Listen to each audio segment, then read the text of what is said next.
Larry Fitzgerald is, and it's just a shame that, and everybody's not going to win, but it's a shame that most of his career was wasted in a bad spot. It's not, that's the thing, man. We always do that. We say like career wasted and all that, but like they were prolific and they were amazing and they were great. It's just, that's how the game is, man. Yeah. Organizational efforts and team building and quarterback play. There's all these factors. He was great. I mean, he was catching passes from some really mid quarterbacks. He was always open. He made plays, sticky hands, reliable, available, a prototype for the position, if you think about it, right? Like everybody wants really, really tall, really, really fast, Randy Moss, but like that's the hands, bro. It's like you really just, and the route running, if we're really talking about the position, you will route you up for real. Yeah, man.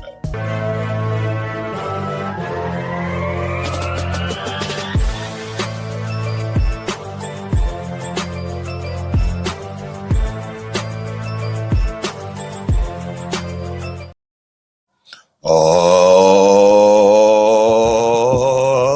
yeah.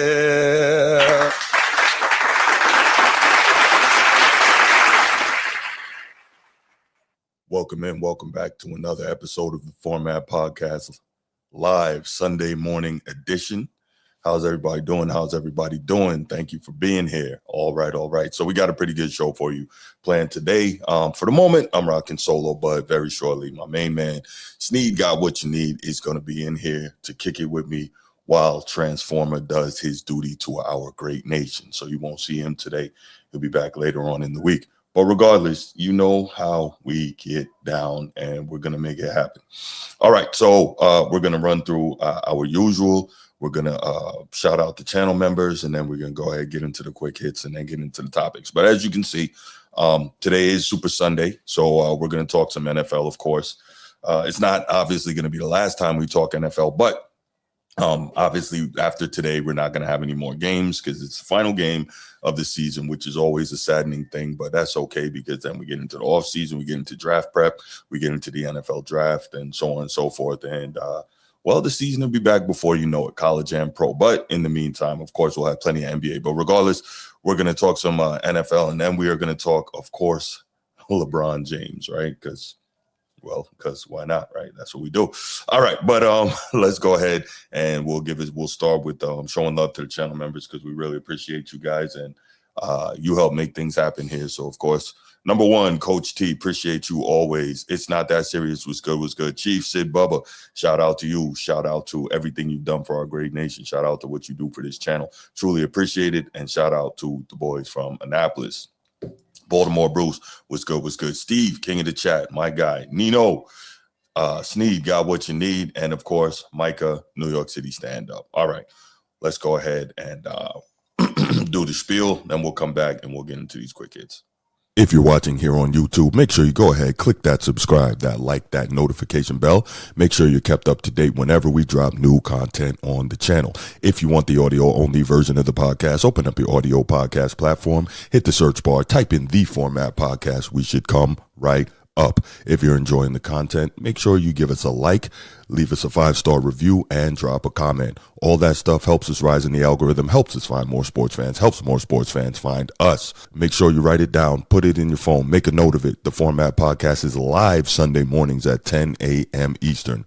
And finally, if you're really and truly enjoying the content we're delivering you, make sure you hit that join button. There's going to be exclusive content here just for you. The 2026 NFL Hall of Fame inductees, which I think is a pretty solid class. And obviously now I think that people are going to be scrutinizing Hall of Fame inductees going forward, obviously based on, Bill Belichick getting, what's the word I want to use? Bill Belichick not making it in on his first ballot. Mr. Kraft, the owner of the Patriots, Mr. Krabs again. Right. I know, right? Not getting in again this year, which is crazy. And I get, he's really frustrated. He wants to get in before he dies. Obviously, he's very old now, but I don't know if that's going to happen. But So people look at it and they say, well, how is Jerry Jones not in, but Robert Kraft is not? Jerry Jones is in and Robert Kraft is not. But I think the difference is Jerry Jones has done a ton for the league in terms of the marketing, in terms of, all the different deals and whatnot that he's been a part of. And I don't know that Robert Kraft has had that same level of influence for the entire league that Jerry Jones has. Now, Robert Kraft has been an absolutely dominant owner, no doubt, all these Super Bowl appearances and, 6 championships, excuse me, but he hasn't had the same effect on the league as a contributor. So I kind of get that, but he should be in regardless. Yeah, Woodage, Torrey Holt is not in again, but let's go ahead and let's look. So matter of fact, I got a short video here and we'll play it and it will show you the players that will be inducted into the Hall this time around. An Iron Man with soft hands, this career Cardinal racked up the second most receiving yards all time. My man, Larry Fitzgerald.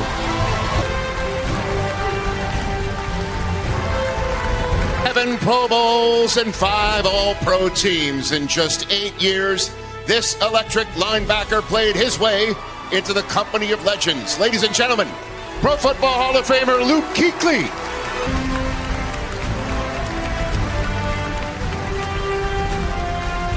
One has scored more points or kicked more field goals. 24 seasons, 4 rings, one at my expense, and now 1 bust in the halls of Canton.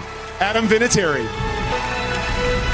Yes, he's the first player to ever rack up 1,000 yards rushing and 1,000 yards receiving in the same season. A 3-time Super Bowl champ. We've been waiting to hear his name called to Canton for a long time, and it happens in San Francisco. 49ers legend, Hall of Famer Roger Craig. 20 seasons, 13 Pro Bowls, and the second most passing yards, completions, and touchdowns in NFL history. One of the greatest quarterbacks of all time, Hall of Famer Drew Brees.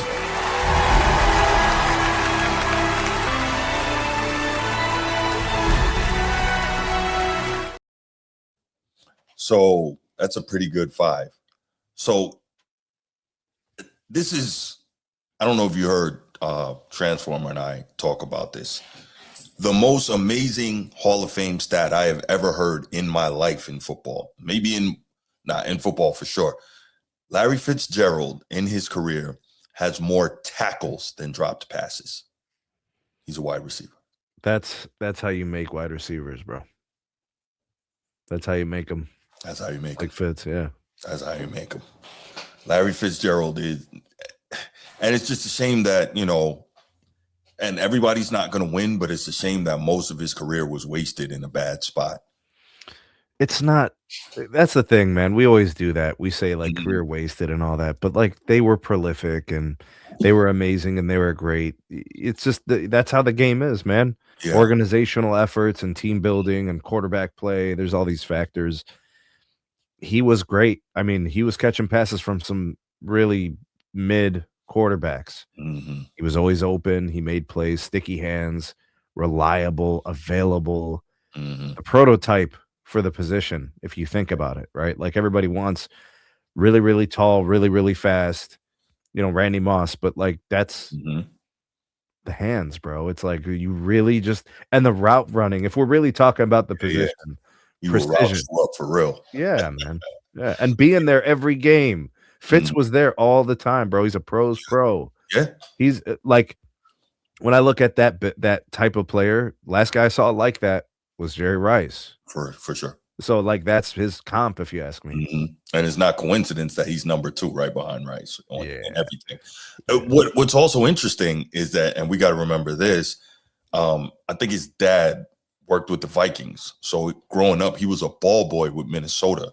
So he was around great wide receivers. Yeah, he was around Jake Reed, Carter, and Randy Moss. Yeah. Because it's funny, you know how they do that thing where the guy comes home and somebody in the hall is there to tell you you're in. Randy Moss was the one who was there.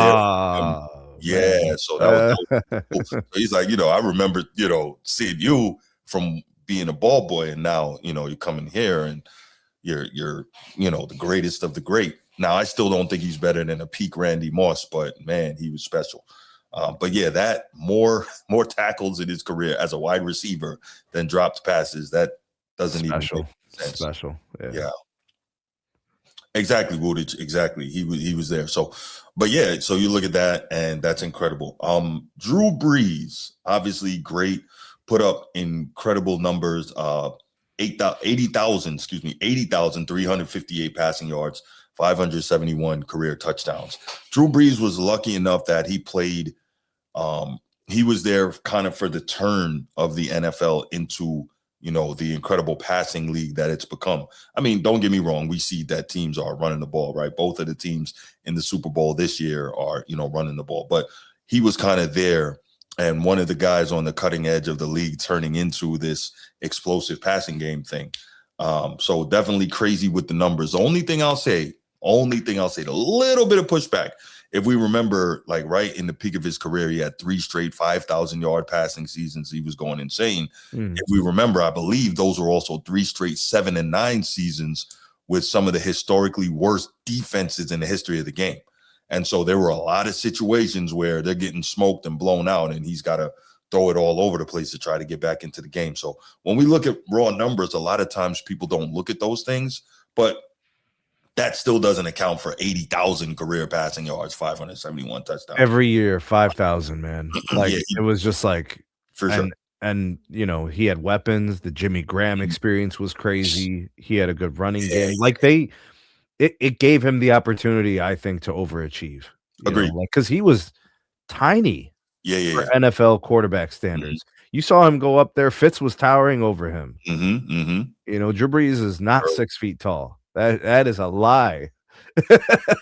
I remember watching him, in games, his eyes were always like this, trying to see over the line. Yeah, no, he was fantastic in terms of manipulating the pocket and being able to throw through those tiny windows, between the linemen and all that. And I think someone said like there's a thing where he would throw in a dark room and there was only like some tiny like pinhole of light or whatever, and he would do that to work on his accuracy. Like he'd do all these crazy drills. So Drew Brees put the work in and he was awesome. He was awesome.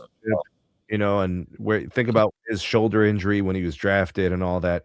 Right. Achiever, I think. Yeah. I wonder if he ends up in Miami, because remember, he was trying to go to Miami when Saban was there and the Miami doctor wouldn't clear him. I wonder if he ended up in Miami, how that changes college football forever and how that changes Nick Saban's career as a professional. It does. It definitely does change everything. You think so? Yeah, man. It's the like the Marvel Cinematic Universe. I take out the this thing and then this alternate universe. It changes everything. Yeah. Absolutely. That probably changes everything for Miami. I wonder though, because are we sure that Saban would have had the wherewithal to get the right OC to be with him, right? Because obviously he goes to New Orleans and he's there with Sean Payton and those guys. I was speaking to Drew Brees' career. Yeah, that's what I was talking about. Yeah, like maybe he never Sean Payton was clearly the guy for Drew Brees. Yeah. They were. What I'm saying? Right. And Jimmy Graham and Joe Horn and those guys were clearly it, bro. Darren Sproles and them. Yeah, they were clearly it. Right. So a big part of that, Marquez Colston, it all worked, bro. Yeah. Again, Drew Brees, fantastic, but it all fell into place. So you wonder, does the Miami front office put those weapons around him? Does Nick Saban get him the right OC? Like, how does it work? Because even if they have success in Miami with Saban as the head coach, if the OC is getting busy with Drew Brees, the OC will get hired away. They got to bring in a new one. Now you don't have the same continuity. And I'm not saying he wouldn't have still been great. These are just the what if things. It would have been different. Yeah. Sure. Next up, Luke Kuechly, beast, absolute beast, tackling machine. He was Ray Lewis-esque in his, see ball, get ball, man. He was separate guy from ball. yeah.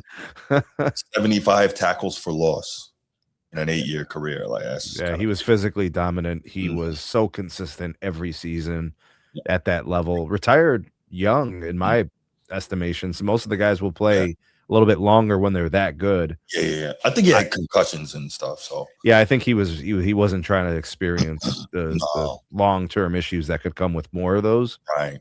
So I think he did the right thing. But Agreed. I mean, very dominant during his time. Yeah, for sure, he for really impacted the outcomes of games. He really did. Mm-hmm. So 8 years, 7-time Pro Bowler, 5-time first team All-Pro. That's Hall of Fame. Yeah. Normally, I want guys to have a longer career to be into the Hall of Fame, but to be so dominant in that short span, like I don't obviously. Jim Brown. Well, Jim Brown.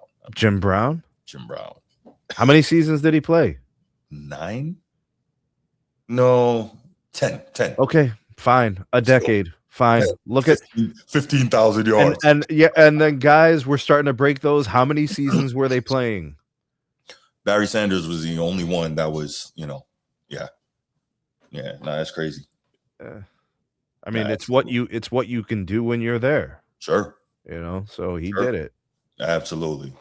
All right, next one, Adam Vinatieri.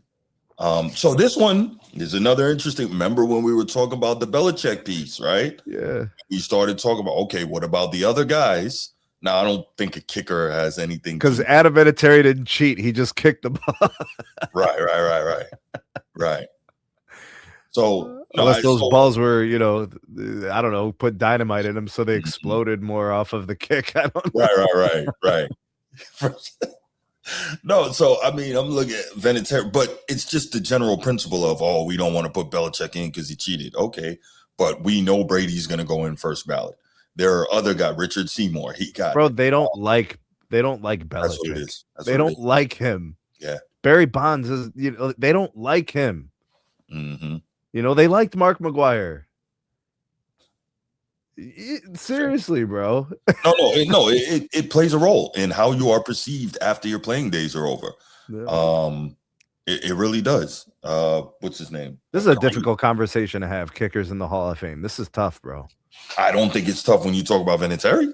I'm just saying, like, we're having a conversation about kickers. I know, man. I'm just saying kickers, dog. I mean, he has played. He did play. Like, if we talk about actual game time, like if you start the clock when they're actually playing, it's like 3 minutes for a career, bro.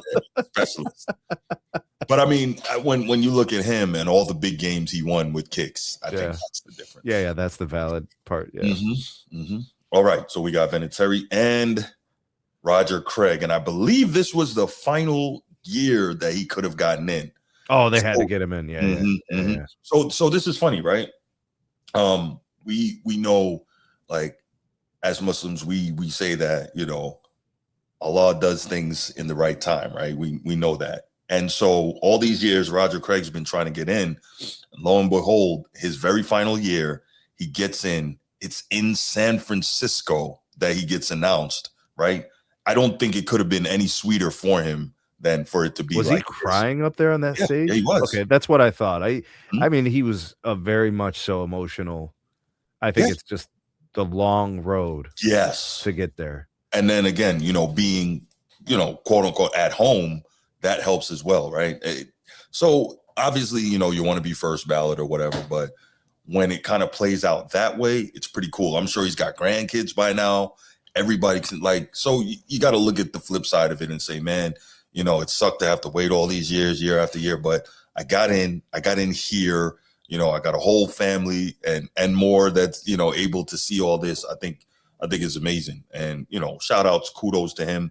And, he's one of the other guys that we talked about in terms of the what is it? The dual threat running back. Right. So, I remember seeing him as a player. So, yeah, he's got one Super Bowl? Three. Sheesh, man. Yeah, so he was leading the way, that running game for those great prolific Niners teams with Joe Montana, but he was done by the time Steve Young won his, right? Yeah, okay, he was. That's what I thought. Okay. Yeah, he was really good, man. He was really good. Yeah. So that's what we got. So yeah, I think it's a very good class. Saturday, August 8th, 2026 is the Hall of Fame game, and that will be enshrinement. Let's see. Let's see who missed the cut this year. Be back on the ledger for next year. I know, right? The snub finalists, Willie Anderson, offensive lineman, Terrell Suggs. Oof, he'll get in. He played a long time, Bruce. Who's that, T-Sizzle? Yeah. Yeah, he was a beast. Yeah. Marshall Yanda, he'll get in. Eli Manning, he will get in. I can't imagine why he hasn't gotten in yet, but because he's not like we were talking about, like Drew Brees, right? Okay. Like Drew Brees' numbers are crazy. Mm-hmm. Does Eli have those crazy? Like he played a long time, but like Drew Brees had like Marino type years. Yeah. Okay, like multiple times, right? And then like did Manning? Like no. Manning threw for his most yards at the end of his career when they were like meaningless games. When they were terrible. Yeah. No, he didn't have those numbers. He had great moments. The moments are crazy. What's the line? You can't tell the story of the NFL without him, right? Twice. Yeah. You can't. And then he was how many guys were beating Brady? Not a lot. And then he did it twice, bro. There you go. That's huge. Man, making it messy, man. Right. And then also we got to look at this and we got to say when he retired, he was top 10 in passing yards and passing touchdowns. So like I think that should get you in, but there's people that don't want to see him in there because they'll literally say that. They're like, the body of work and this and that. Yeah. Right. I think he's a 500 regular season quarterback. And he doesn't have the all pros and he's got a couple Pro Bowls. I don't know, man. The guy's got a place in NFL lore. So like, you keeping him out, you're basically like trying to prove a point. It's too much. It's too much. Yeah, I'm not mad that he's not first ballot. Oh, he's definitely not first ballot. He's got to get in. Yeah. Correct. He's got to get in. Frank Gore did not get in. Young Disciple said, "Dude is the Hall of Fame." Bro, I'm telling you, he's not the only one. That's like very common. Eli Manning has never lost on the biggest stage. I'll leave that there. Well, that's where his value is. It's those moments, man. Yeah.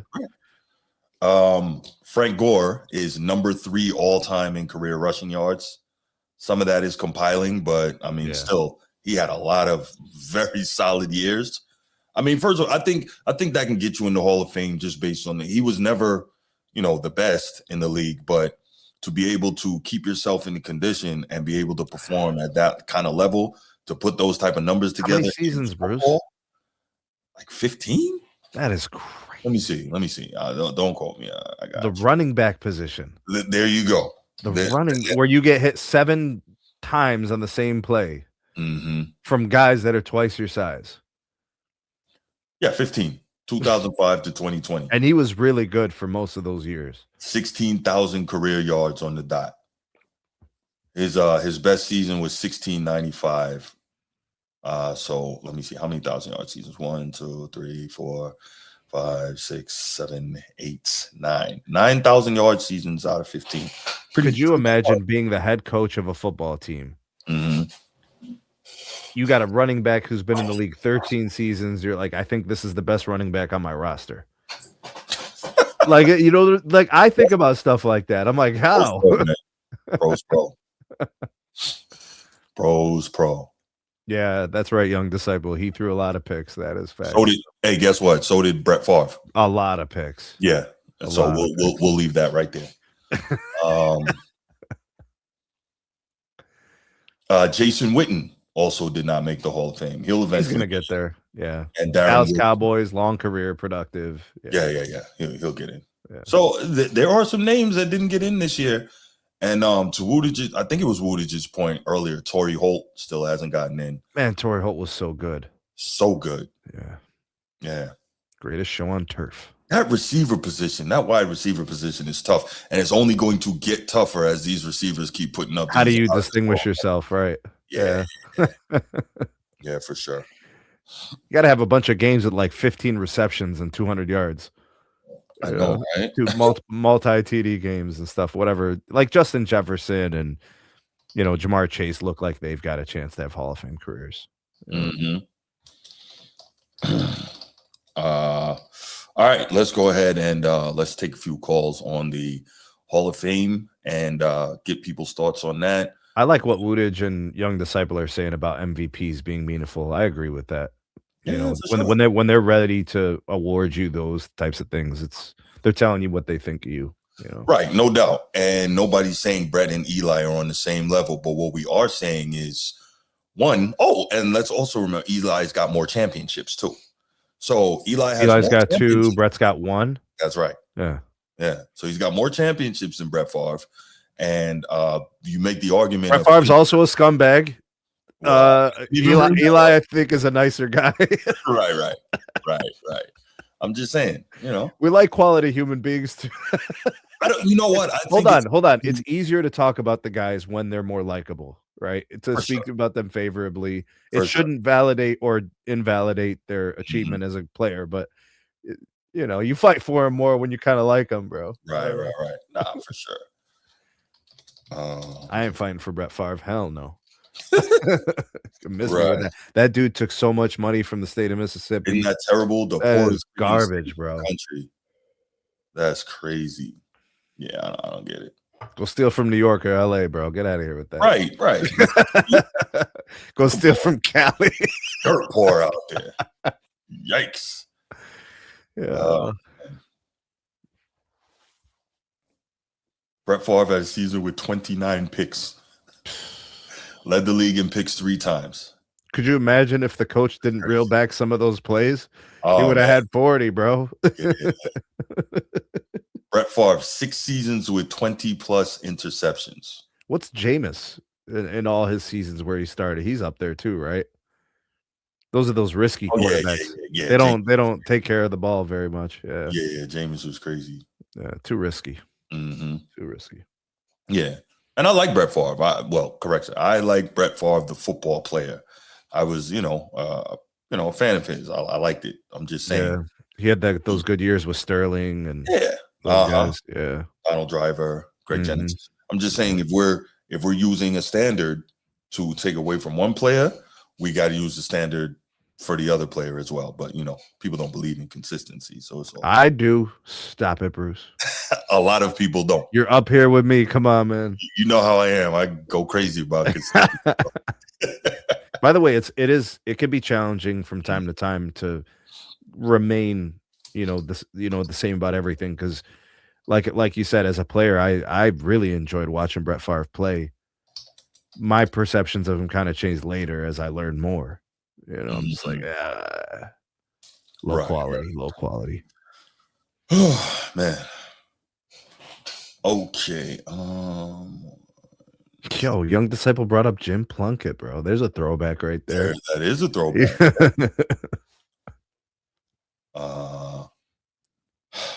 Jim Plunkett's a 2-time champion, right? Yeah. Yeah, I don't know how he hasn't gotten in yet. He's pretty. They're really about getting these guys in that last hurrah, bro. That's really a thing. They're like, all right, we can get this guy in next year, Right.